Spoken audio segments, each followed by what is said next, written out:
James Stewart as the six-shooter.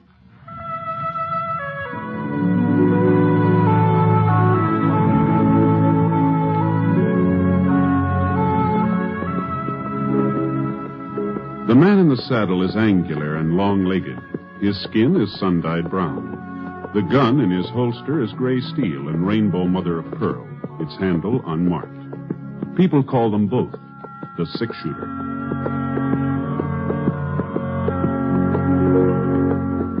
Coleman, America's leader in modern automatic home heating equipment, and the National Broadcasting Company present James Stewart as the six-shooter, a transcribed series of dramas based on the life of Britt Ponset, the Texas plainsman who wandered through the Western Territories, leaving behind a trail of still-remembered legends.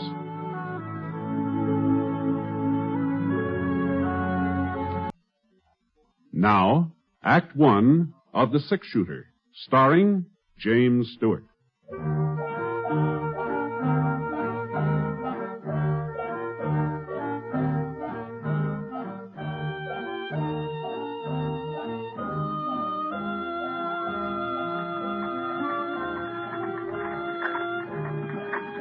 I had a grandstand seat, a rocking chair on the front porch of the Temple City Hotel. Not that there was much to watch. A couple of women looking at the bonnets in the windows of Bradley's Mercantile, and some kids playing mummy peg over in the alley next to the bank, and the checker game in the shadow of a big elm across the street. But it was a couple of days before I was due to pick up some cattle in Atterbury for Mrs. Pritchard, and, well, Temple City seemed as good a place as any to stop over. I was considering taking a little nap when I saw Will. At least that's who I thought it was. He was coming out of the general store carrying a box of groceries. I couldn't be sure, though, because just as he started to climb into a wagon, another man rode up alongside and shut off my view. Well, look who's in town. You doing the marketing, Will? Thought the women usually did that. But I guess in your case, it ain't such a bad idea to switch things around. I was hoping I'd run into you, Temple. 2 of my cows have been killed this week. You mean your wife's cows, don't you, Will? It wasn't 2, 3. The boys found another one grazing on my side of the creek this morning. You're going to have to do something about that fence of yours. You won't have no stock left at all. That fence was all right yesterday. Maybe. But this is today. Now, you listen to me, Temple. I figure it's about time you done the listening, Will. I want your wife's ranch. Ain't made no bones about it. She was willing to sell until you came along. She ain't willing now. I'll give you $2 an acre. That's more than a fair price. Anybody will tell you that. We're not going to be shoved off that land, not for $2 an acre or 20. Then maybe I'd better talk to Sarah, seeing as how it's her property. No. I'm warning you. You stay away from our ranch and our cattle, or I'll... Well, go on. Tell me what you'll do, Will. I'd be real interested to find out. Come on, Bill. If it was Sarah giving him the warning, I might take it seriously, seeing as how she wears the pants in the family. The wagon moved in closer where I was sitting. I got a good look at him now. He'd changed a lot since last time we met up. He was older. There were a couple of those squint wrinkles between his eyes. Even so, he still could have been more than 23 or 4, seeing as how he was only about 20 when we worked on the West Star Roundup together. Hey, Will! Hey, Will! I thought he'd recognize me, but I guess I'd changed some, too. I wasn't getting aged or nothing like that, but I'd ripened up a bit, I guess. Anyway, Will kind of glanced my way and then drove on. And from the way he was holding those reins, I had a pretty good idea of what he was thinking. This Temple fella, he pushed him too far. And if I knew Will, he was getting ready to do something about it. Well, there was no point in trying to run him down now. We'd probably meet up later.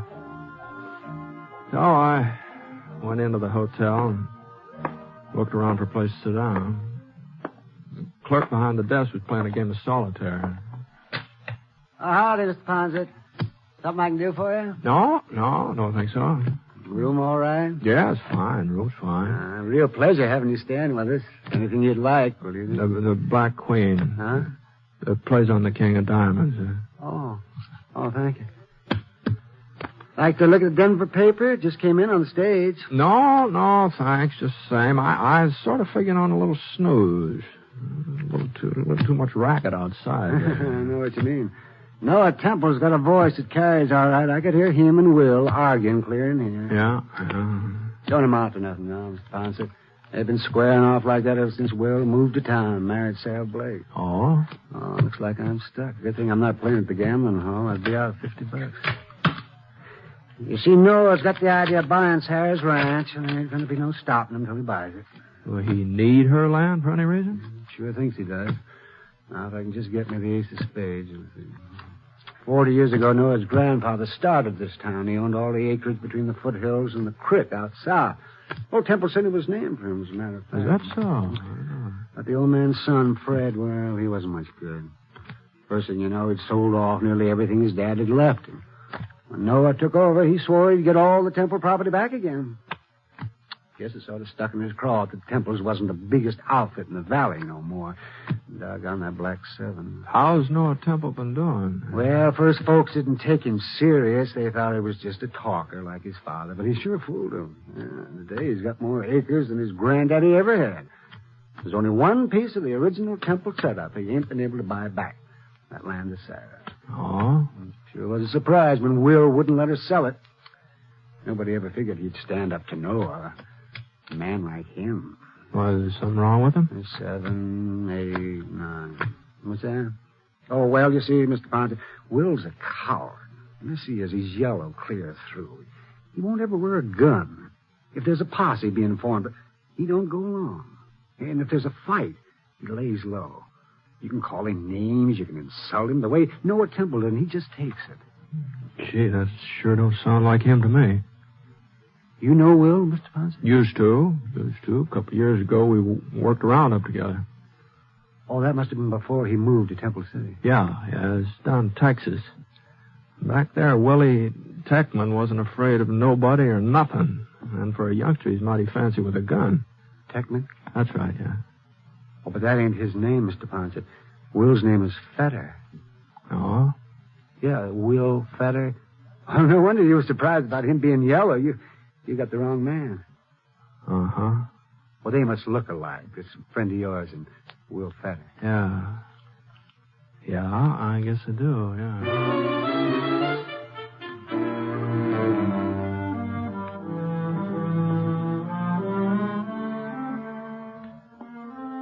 I went upstairs to my room, started to pull my boots off. You know, it's funny.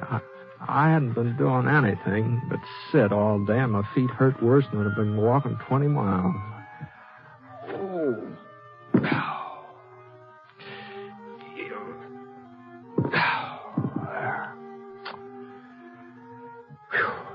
I looked out the window. The sun was just about even with the church steeple. So it'd be around 3 o'clock. I had a couple hours before supper, so I let myself down in a bed.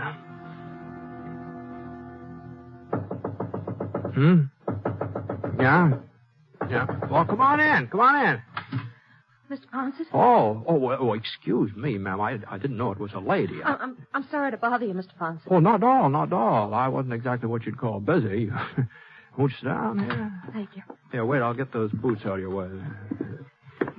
Mr. Ponset, I'm Will's wife. Oh, I'm pleased to meet you, ma'am. Will told me you were in town today. He saw you. And you saw him, didn't you? Yes, ma'am. At least I thought I did. Well, you can't tell anyone he's here, Mr. Ponset. Oh? You didn't come to Temple City looking for Will, did you? Will thought maybe that was the reason. We heard about what happened in Prescott last winter when you came across Bar Cleaver. Well, you heard wrong, ma'am. I didn't come across Cleaver. He came across me. And as for Will, He's made a new life here. A good life. If he has to go back to prison... Prison? Oh. Well, you knew about the bank robbery in Austin and about him breaking out before... You knew, didn't you? No, ma'am. Oh, I haven't been back that way since... Then you wouldn't have told the marshal? But we thought... We were sure. What have I done? No, Now just take it easy, ma'am. Well, if I hadn't come to see you, nobody would have known he was Will Techman. Things have a way of coming out sooner or later. How much longer was Will supposed to serve? 2 years. Uh-huh. Well, that's not so long when you're young. We're going to have a baby, Mr. Ponset. But I almost wouldn't want to have him if he was going to grow up knowing his father had been in prison. Why should Will have to go back? Why? Well, I guess maybe you'd better ask the judge who sentenced him, ma'am. What I mean is they say it's so a man will live a decent, respectable life when he comes out. And Will's already living a decent, respectable life. He works hard. He never makes trouble for anybody. He doesn't even wear a gun, and he promised me he never will. Was that your idea, not wearing a gun? Before we were married, he told me about the trouble in Austin and how he broke out of prison. I suppose I should have made him go back. But I was so much in love I couldn't. So I asked him to give me his word he'd never use a gun again. Never even carry one. Well, it must have been kind of hard on a fellow like Will to keep holding himself back that way. It hasn't been easy. I've heard what men like Noah Temple call him. But Will takes it. He's kept his word. This fellow Temple, the way he and Will were going at it today, it sounded like they were heading for trouble. Won't be anything serious. Will just doesn't want us to be pushed off of the ranch. You can't hold that against him. No, there's not. Then you won't tell the marshal over in Atterbury? Or anybody? Well, I don't imagine Marshal Sanders would like me mixing into his business. This is his district. I guess he can take care of it. Anyway, he has so far. But now, look here, Thank you, Mr. Ponset. Well, Thank now, you. Now, and thanks for Will, too. Well, wait. Well,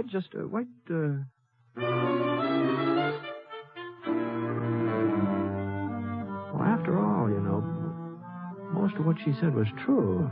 Sending Will back to prison might do more harm than good. And it wasn't up to me to sit judgment on him. I was going to be leaving town a day or so anyway, and if anything happened after that, it wouldn't be my concern. So, of course, a man does have certain duties even if he's not wearing a badge. A man who spots a wanted criminal, he's supposed to report it. And I always had before.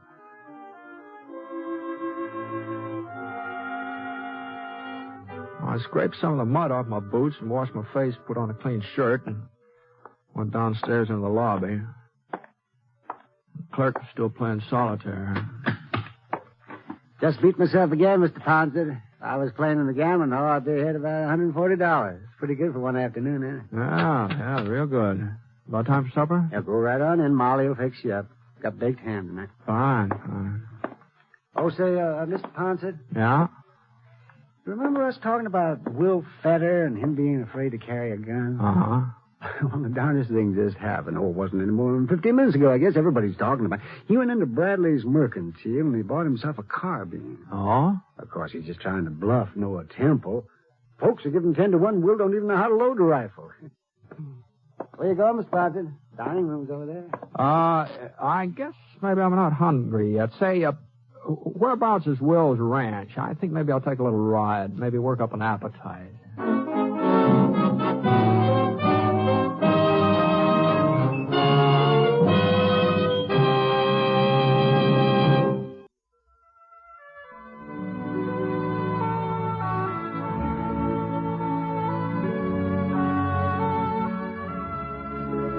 Now, Act 2 of The Six Shooter, starring James Stewart as Britt Ponset.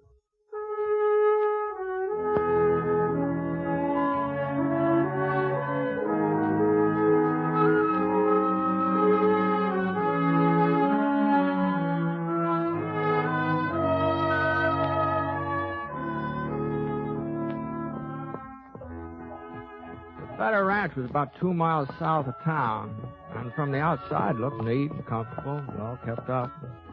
The ground stretching out behind it was good grazing land, though it was worth at least $5 an acre, maybe more. I tied Scar to a cottonwood in the yard and walked up to the door.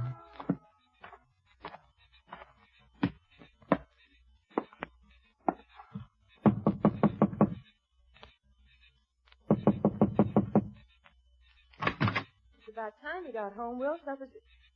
Oh, Mr. Ponset. Evening, ma'am. Come on in. Will's not here? No, he was gone when I came back. He must be out tending the stock. Uh-huh. What's wrong, Mr. Ponset? You haven't changed your mind, have you? Where's the Temple Ranch lie from here? It's all around us. On all four sides of our land. And Temple's ranch house, where's that? East. Due east. But what's that got to do with it? What's happened? Will was in town this evening. He bought a rifle. I don't believe it. He promised me. You're wrong, Mr. Ponset. Will isn't gunning for Noah Temple. He's out tending stock. Well, he'll be home any minute. You'll see. Maybe. Where are you going? I hear Temple's got quite an outfit. Worth paying it a visit. You won't find Will there. He gave me his word he'd never use a gun again. You won't find him.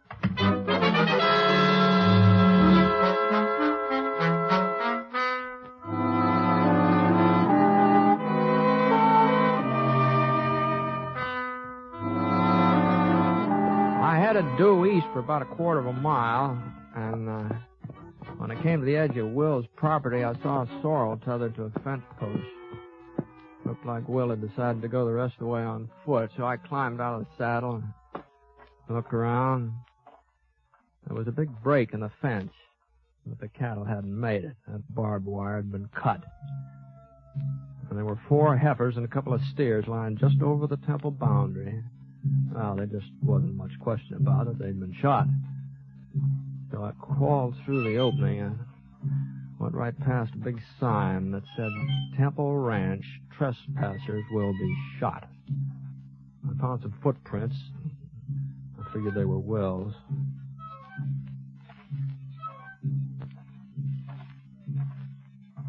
About 30 minutes later, I caught sight of the ranch house. It was built about halfway up the side of a pretty steep hill, big, sprawling building.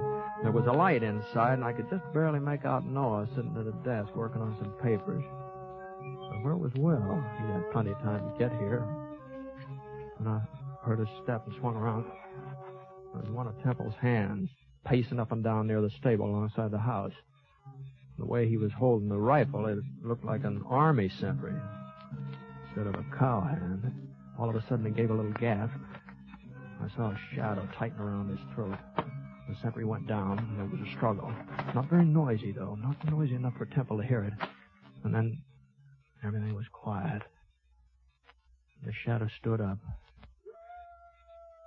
It was Will Tackman. He was inching his way toward the house, toward the window where Temple was sitting. I came up behind him. I pulled out my gun. He was starting to aim his rifle.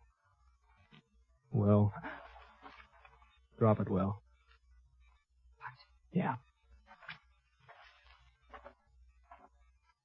I might have known you'd turn up. Give me your rifle, Will. Could get off a shot. At me, but not at Temple. Temple gets our ranch and I go to prison, is that it? We'll talk all about that as soon as we get back to your place. Now, come on.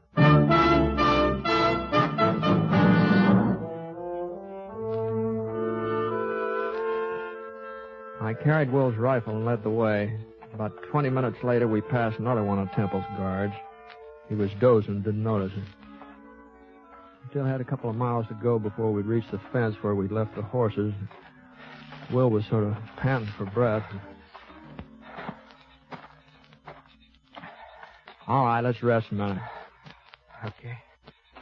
I thought you promised your wife you'd never take up a gun again, Will. Mr. Ponset, You see them dead heifers over by the fence? Yeah? Had a bout wipes I heard of. I found them. I had to do something. As long as you knew who I was anyway, as long as I was going back to prison, I had to fix it so Sarah wouldn't have the ranch taken away from her. You wouldn't think a piece of land would be worth everybody getting so excited about. I've been shoved around, Britt. Ever since I was a kid, I've been shoved around. Even when I held up the Austin Bank, I wasn't the one who... The one who what? Nothing. Since I married Sarah, well, I've had to take a lot that other men wouldn't put up with because of her and because of her knowing what I was. thing with Temple got under my skin. I made up my mind to stand up to him. A man's got to take a stand sometime, somewhere. I'm sorry, Will, but... Hey, what's that? Get down, Will. Yep. We've got you dead to rights, brother. Trespassing. I ain't alone, Temple. Britt Ponset's with me. Ponset, That's right, Temple. I might have known Feta wouldn't come alone. Well, I guess 4 of us can take care of 2 of you. He won't be much use to you, Ponset. Not enough fight. Okay, boys, move in. I could see one of his boys firing from behind a tree behind him. So I aimed at his arm. And the bullet hit him on the shoulder, and he lurched forward. That meant only 3 of them now, but they were closer. Will still didn't say anything. He was waiting for me to make the next move. I tossed him the rifle. Thanks, Britt. He got to his knees and started across a little clearing. He was still all right when he died behind a boulder. I knew where he was heading, too. Noah Temple had been shooting from behind a clump of pines about 50 yards back. For a couple of minutes, I didn't get a chance to watch him. Temple's 2 guards were on either side of me now. One of them was more than 8-10 feet away. I saw the barrel of his carbine rise up from behind the bush. And only 1 guard left. About that time, it seemed like he'd had enough. Anyway, I moved across the clearing toward the pine trees where Will had disappeared. Pulled up behind a rock. Well, there was Noah Temple. Crouched down low, his gun ready. A little bit of movement in the brush caught my eye. It was Will. He was right behind Temple. And Temple didn't know it. He was looking my way. Will had a perfect shot. I saw Will's finger curl around the trigger. But Will didn't fire. I couldn't figure out what had gotten into him. He didn't fire. And then he threw his rifle to one side and let out a yell. Temple! Temple turned and got off a shot. Well, he was surprised he couldn't do much aiming. And then Will was on top of him, twisting the gun out of his hands. And after that, I saw a fight the like of which I'd never seen before in my life. There, Will hit Temple across the face, and he went over backwards. And then Temple kicked, and his foot lifted Will right off the ground. But before Temple could pick himself up, Will was right on top of him again. And Temple tried to reach for his gun, and Will brought his boot right down on Temple's hand. Temple quit reaching. And then Will backed away and let Temple up again. And as soon as Temple was steady again, Will drove his fist right into Temple's stomach. And Temple's hand flew apart, and he was wide open. Will hit him again, and hit him again, and again. And finally, Temple managed to send his fist into Will's face, and Will looked like maybe he was going to go down, but he still had a fight left to land a right that snapped Temple's head right back. And it was Temple that toppled over, and then I knew he wasn't going to get up again, not for quite a while.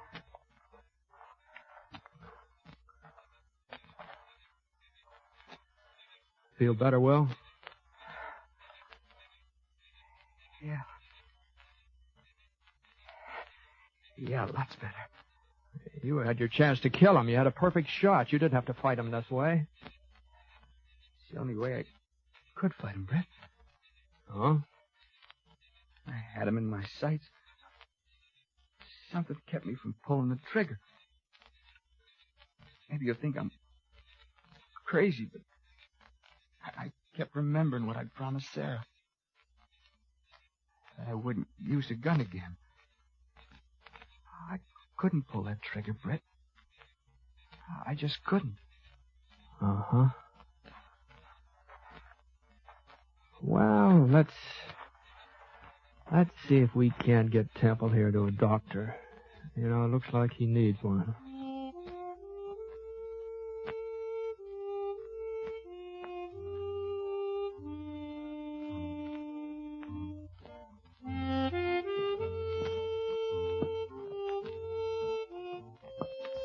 We left Noah with the doc in Temple City, and I started off for Atterbury. I've made up my mind to tell the marshal about Will, all about him. Sarah and Will, they agreed. They think I should, too. But then again, the way I see it right now, the state of Texas is looking for a gun-toting bank robber named Will Techman, and I just don't think Marshal Sanders would be very much interested in a law-abiding rancher who's called Will Fetter.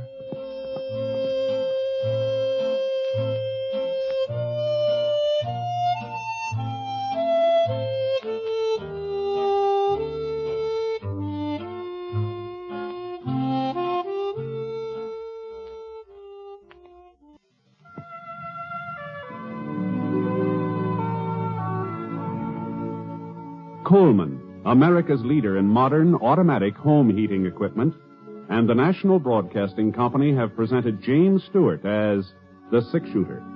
Mr. Stewart may currently be seen in the Universal International picture Thunder Bay. Others in the cast were Michael Ann Barrett, Herb Ellis, Howard McNear, and Will Wright. The Six-Shooter is an NBC Radio Network production in association with Review Productions, and it is based on a character created by Frank Burt, and today's transcribed story was written by him.